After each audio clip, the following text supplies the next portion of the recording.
Ang Ginoo madahayo. Pagbasa Santos ng Ebanghelyo sumala kan San Juan.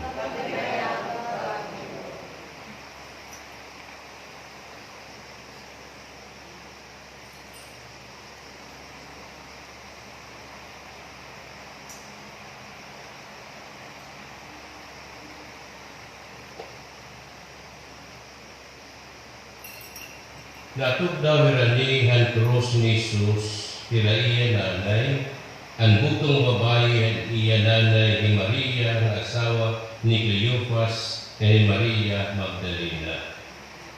Higita ni Jesus, iya nanay ng tinunan, nga iya hinigugmang nga natuk daw harani han krus.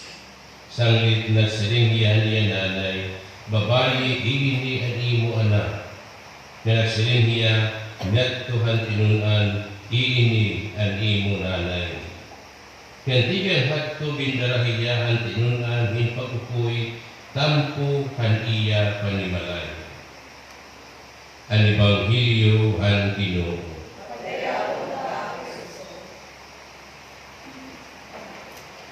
Pinangadlaw sila ko pa din aton isasauro ini na fiesta ang Birhen and Dolorosa o City Dolores. Kalungkot kita ang debosyon ang Mata Dolorosa, ang Birhen ng Kasakit. Natigal pa on the 12th century. Kung aton pamuso niya debosyon, ang Eastern Orthodox Rite, pamuso hera itong pagkamatay ni Maria de Dormition na Our Lady. Kamay nitong kasakit. Kalakatan panahon, iningalibosyon ng mga amuhi na Cistercians na kalurag ng buko sa simbahan. Ngatong tuig 1723, waray pa kamo, waray pa liwat ako. Ang selebrasyon ng Dolorosa sa naman. Biyernesan, ang botay. Hindi pwede mag-Biyernesan to, kaya kasakit ang Ginoo.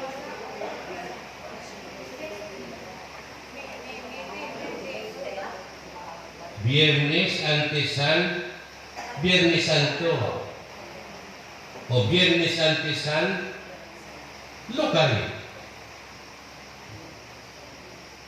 Kaya Biyernes before Good Friday, ano man? The Biyernes. Paubot ito sunod niya sa Domingo, ano man? Friday before Good Friday. Itong Domingo nga masunod, ano man? Domingo de Ramos, Palm Sunday. So it was celebrated Friday before Palm Sunday, di patunta ka mo, o Friday before Good Friday.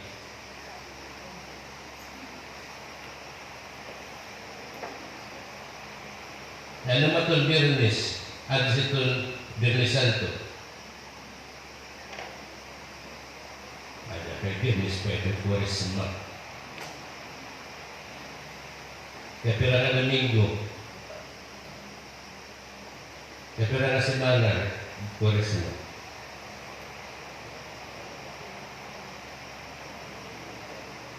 Kaya 5. Pira na semana, Quaresma.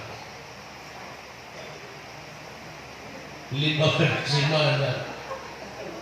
O pira na semana itong Domingo itong Adviento. Opa, boleh kaya itu yang punya sisi urut. Ikaw mo pasar ini. Kung isa sa urut ang Biyernes Santo, ito magkakalan tugian nga. Kaya tradisyon na ito, nga ang Biyernes Santo, nga ang Biyernes Dolores, ang kasakit naman ni Virgin, on 1723, Pope Pius Pope Benedict XIII Ginproklama ini nga Celebrasyon Dolorosa, Biyernes antes ang Biyernes Santo.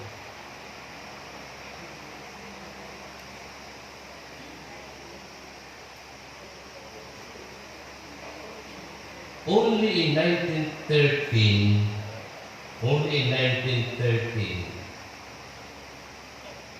ang pagrevisyon ang kalendaryo ng simbahan ni Papa Pio X o Pius X, St. Pius X, kaya nahinga September 15.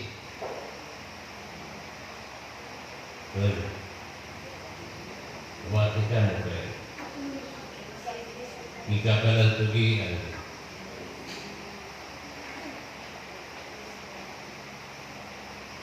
Kami mga parokya liwat, may kapalian liwat, kung nag-i-exister na pinsigod. Traditionally, it was a Friday before Good Friday of 1723. Only in 1913, kaya mag-ano kita ang kalendaryo, itong selebrasyon, itong September 15. Pero yung katuig ang diferensya. 1723 to 1913. Nakagamot na ini ang ibang mga parokya, ang ibang mga simbahan aton nga selebrasyon at itong Biyernes antes itong Biyernes Santo. Ngaralan niyo nga Biyernes Dolores.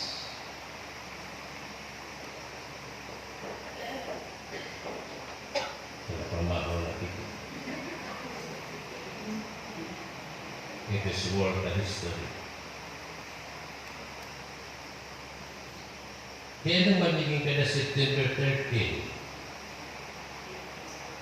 marang ka mo, dir na kiwat maawa. Salit pagbasa-basa kita. We only learn as far as we remember. Kaya naman na September 15.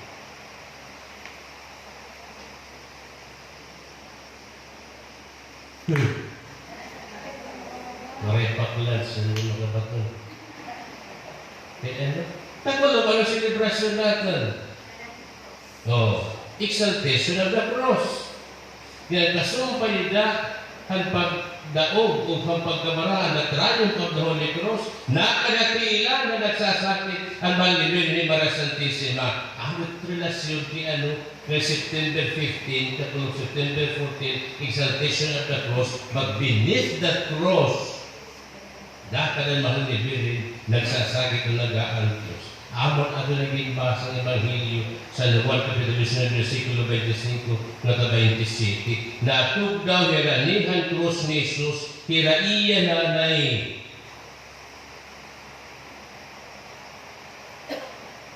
Ilagay na kayo naghilimay mo natin lang.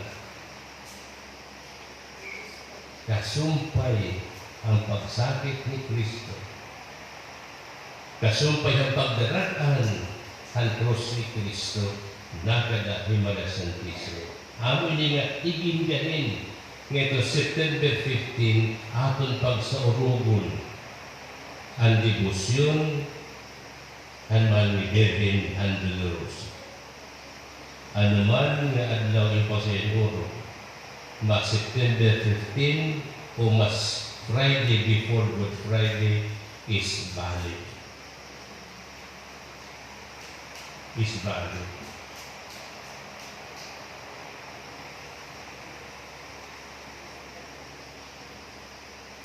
Nilaling nga kasakit ni Maria Santissima. Ito na kasakit ni Maria. Palito, kay Sito Dolores na doon. Kay Pito, di rin mali. Ikaw na tinunggan niya pagsakit. Ikaw ano. Sito Dolores. Una, Sugad nga nagdulong kita ang pagsakit ni Maria Santissima. Iba rinundong kita ngayon kasakitan waray na aton makakaalinggawas. Suffering is inevitable. No one of us can escape the reality of pain. Bisan nga hiyang intudlok ng Eroy ni Kristo. Halika doon ka persona sa Santisima Trinidad, waray higawas ang pagsakit, waray higawas ang pag-antos, waray higawas itong kakurian, itong kinabuhi. Because suffering is inevitable.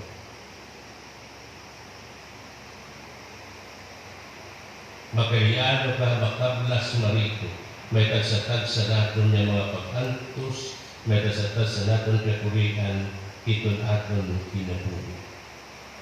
No one of us can escape the reality of pain. May nasawan, mabalo, madaran. May ngipon man uwagan. May buhok man upano. At tuman. May nanatong mga kakurian, may buhok man uwaray. Ano waray buhok? Problema niya, kaya kutila na hamok, magsisipuno. Ano may buhok? Problema niya, kaya kunila na gunggong.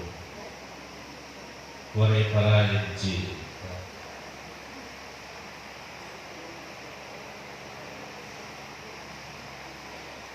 Ano waray buhok? Halapat hiramuson.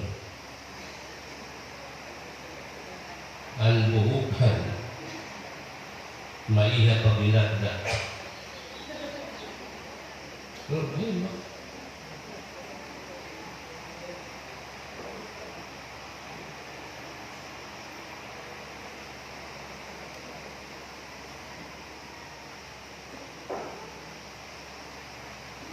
Doon kita nabisan mo kailangan natin pangarap o pag-alinggawas doon kapurikan. Pagkaka-alinggawas natin, may naliwag na abot ng mga pagsakit, may naliwag na abot ng mga pag-antos itong kinabuhi. Ano siling ko pa? Kung bisisiling ko, only 25% is happiness. 75% atong kinabuhi kasakitan. And we suffer 75% just to make the 25%. I will be a vicious cycle ito natin kinabuhi.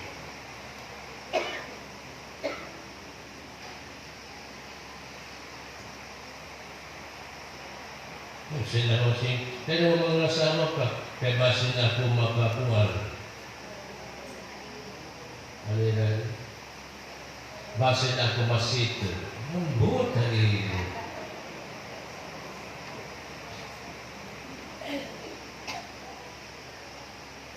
Ito na magkiayon na naman. Ada engagement ring, ada itong wedding ring, ada itong suffering.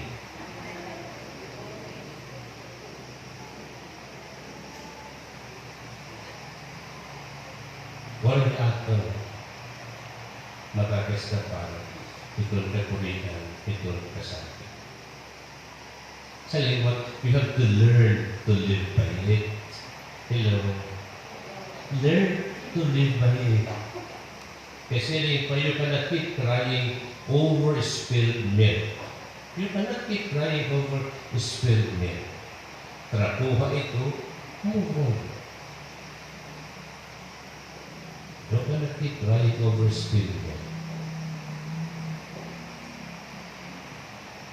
Ikalawa, sugad nga, sumpay na ito, historical devotion dito, mahal na dito, devotion dito, Dolorosa.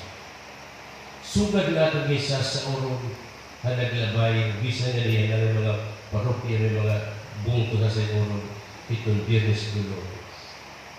Ngayon, pagsakit, kabahin, itong aton pag-ungara, nga aton hinigugma makatuman itong iya misyon.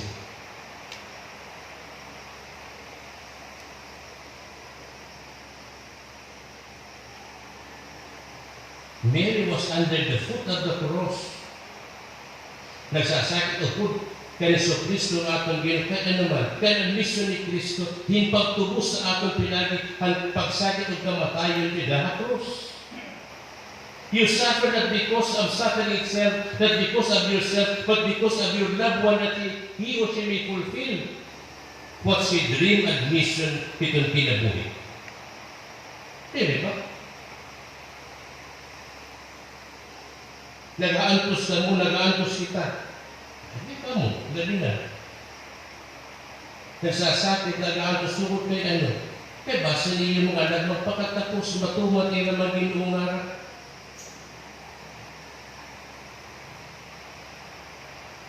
Mary was there suffering with Jesus that he may be able supporting Jesus in his suffering. Kaya basa matuman niya ang pagtubos sa atin. We suffer because we support for the mission of our loved one.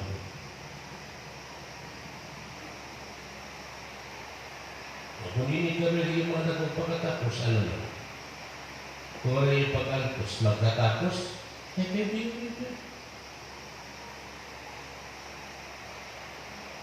At ito, nakanto ka, imo lipstick, imo make-up, imo underwear, nakanto ka napalit ka, hanabon. Yan na, nobo. Kaya ano, hindi kita kaya mas barato. Kaya ito masususobrahin, makakabulilit akong estudyante.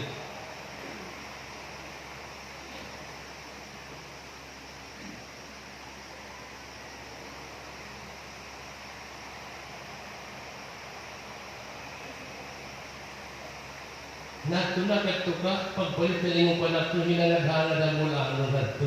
Yan, nakita na magtamod ka, pamiling ito kay ukay. Diba? Ano? Ito hanagharap ka, ito malita na pala, tulog ako, may ka mga binitin matad ito. Binitay? Ang binitay. Durulok-lok at ito, hanagharap ka na. Diyan na, napalit ka na, tamog-tamog ka na. Kaya mas na pinalaki ka ito, kay ukay.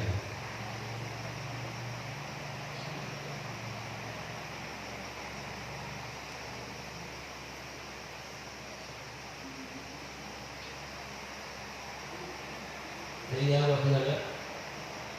Itaw ka. Bisa tiyo mga biruli. Iti mga underwear, mga tagiktik ko na. May mga kurobikog na it mga hawak. Bacon na, bacon na. Hindi ba't masiling mo parahip?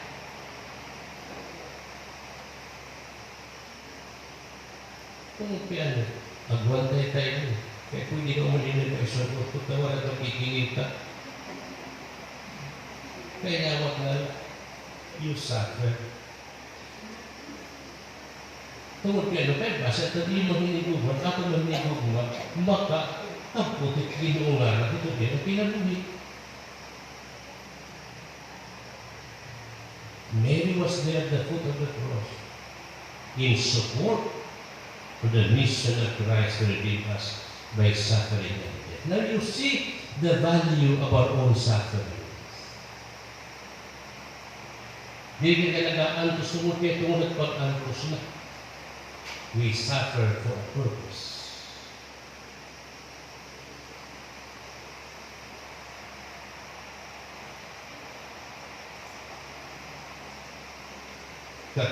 Ikatulog, ato din sa orog, ang exaltation, ang pagdaratan, ang barakan ng Diyos.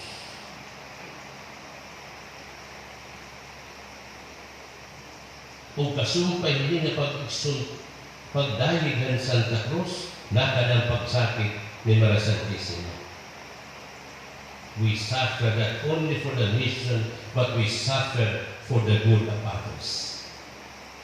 We suffer for the glory of others. Kaya basiya magmahimayaon, basiya magdarayaon. Labi na kung ikaw iroy. Mag-aantos ka dili kay para imo kundi kay ano, para itong kaupayan, yan upay na dumog itong iyong mga anak. You suffer for the exaltation.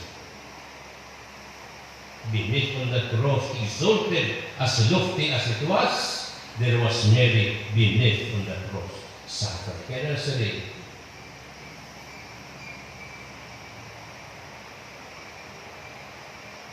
Haka na pagdaraan ngan kapukan ng lalaki, may ada nagpapaluyo ng babae.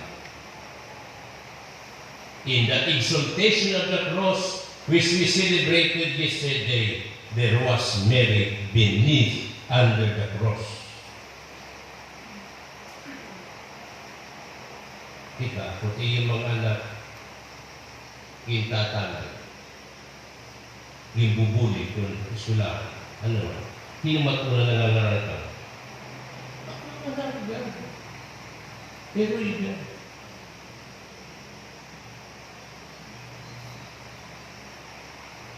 Magkali, anuhin ka sa rawahin kung alam. Huwag ibang umalitinsa, kag alam, iroy man ka.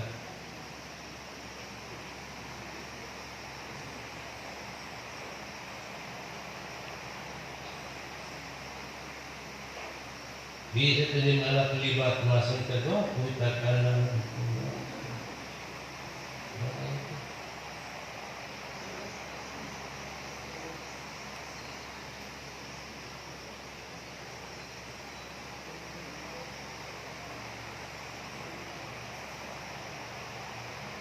Wala ibang mag-uundong hinimaya kundi pinagi doon pagsakit o pag-altos itong anak, labi na ito. You have Mary as our mother. Kaya kita natin, sinito po ang ito natin kakulinan, ito natin pag-altos. May da rason, may da purpose, may da inungan. Kaya di kita nag-aantos mula, kaya karulan natin mag-antos. Waray na aktor makakalagin doon na kurito. Nagaantos kita tungod kaya ato nitugma matuman iro mga ungarap. Nagaantos kita tungod kaya ato manginigugma magkamayan hindi nga dungog himaya nga ato ginuungarap. Sa namin na ato Paulo na Santos na may sumpay na. Ito na ato mga kabaraka, ito na ato mga kahulog, ito na ato mga pagtangis o mga panhaya hindi pinatuloy. Kaya sugat na Mara Santissima, na pinimitan pagsakit o pag-antos ni Kristo katong Ginoo, kasumpay dahil cross, ang ato na pagsakit o pag-antos kasumpay naman na Birhen o nga Santa Cruz, may napagkabanhaw na nagluhulata. Ano atong pag-ampo kanina? Ano atong pag-ampo? Itugod na pinagyan ira mga pag-ampo. Dili nga ito na siya. Ano atong pag-ampo kanina? O Diyos, ang pagbayawan ni mga anak dito ang krus, nagbuot ka nga ni Roy tumindubi at ilan, kapag ang bikaniya kasakitan. Itugod na ni musimbahan, kalagi ko sa kan Maria, didahan kasakitan ni Kristo, matakosin pagkaanglik hanimaya, ang pagkabanhaw niya. Amoy niya. Ano na itong pag-antos, atong pagsakit, kasumpay ang pagsakit sa Santissima, kasumpay ang pagsakit ni Cristo na Cruz, kay ano, kay base kita matakos, pagkarawat, at iya pagkabanhaw. Kaya siging ko paano, yung itong krus, nakadang pagkabanhaw, nakada ang pinabuhingan. Kasi rin ko pa, kakulot, wala ko sa rin, magkariano, kamasirong itong kagakihon, masirang manta, itmanamrang kakakakon. Haluyuhan pagsakit ni Mara Santissima, at ilan krus, beneath on the cross, haluyuhan krus, haluyuhan aton pagsakit, ada di maya, ada ang pagkabanhaw na nagulat ka. Amen? Pag-alay.